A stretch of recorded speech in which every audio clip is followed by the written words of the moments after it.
Part 2 of the story starts here. Pavitra was not in the habit of taking an afternoon siesta.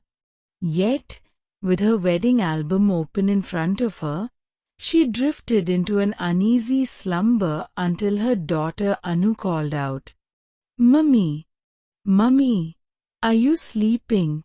Anu had entered the room with her school bag still slung over her shoulder.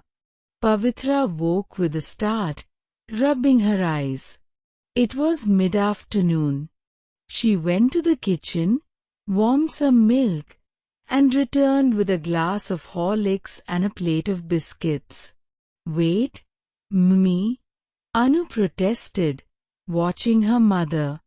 "I haven't even changed my uniform." Pavitra felt ashamed. She had never allowed Anu to eat before changing her school dress and washing her hands and feet. While changing, Anu pestered her. "Show me the album, Mummy.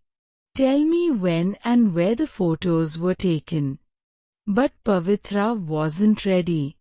She knew those pictures would only reopen wounds that refused to heal. After Anu had finished her milk and biscuits, Pavitra gently urged, "I'll show you another time, sweetie. Now go and rest for a while." "No, Mummy.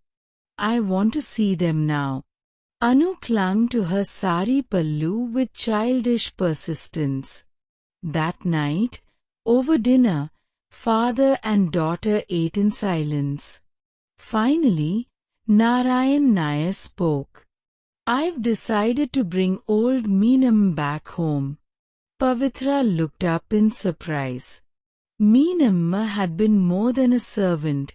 She was family, a distant relative who had cared for Pavitra like her own child. After Pavitra's wedding, when Narayan Nair had left to live with his brother in Madras, he had placed the old spinster in an orphaned old-age home. When Pavitra returned as a widow, he had wanted to bring her back, but Pavitra had refused, choosing to bury herself in housework rather than in memories. "Tomorrow I'll fetch her," he repeated. "No need," Pavitra snapped, but Narayan Nair ignored her protest. Soon, Menon was back. "Pavitra, dear," Menon said softly, her voice brimming with affection, "you must agree to this proposal. You're too young to live as a widow forever. Be practical, child." "Please stop," Pavitra cried, covering her ears. "Why do you want to hurt me like this?" It was the first time she had ever raised her voice at Menon. The old woman's face clouded with hurt, and guilt pricked Pavitra immediately. "I'm sorry, Menon," she murmured, not meeting her eyes. She went to her room, trying to distract herself with sewing a frock for Anu. But her hands shook, and the stitches blurred. From the veranda came familiar footsteps. Through the window, she saw Ram Pillai hurrying towards the house. The village marriage broker, diary tucked under his arm, had arranged countless weddings. He still held a grudge that Pavitra had chosen her own husband once, robbing him of a commission.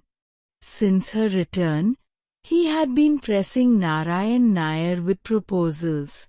"It was drizzling when I got off the bus," he began at the door, wiping his forehead. "I had to wait in the tea shop without an umbrella. That's why I'm late." Pavitra froze. She knew her father would summon her any moment. Ram Pillai's face glowed with excitement. Venu too was against a second marriage. But when I told him about Pavitra, he was touched. He shown real interest. Narayan Nair had already explained. Venu, 32, was a widower in all but name. His wife, paralyzed since childbirth, lived with her mother, and he had raised his 7-year-old daughter alone. He had refused remarriage for years, until now. He believed only a woman like Pavitra, who knew grief and responsibility, could truly understand his life. Pavitra sent Menon with tea, unwilling to face the broker. Yet, despite her resistance, a quiet thought stirred inside. Wouldn't this marriage give Anu a better future? How will I raise her alone, with no income, no support? And then, as if in answer, her late husband's smiling face hovered before her eyes like a pendulum. Tears slipped down her cheeks. Was he watching her even now, urging her silently to say yes, for her sake and their daughters? The story will continue.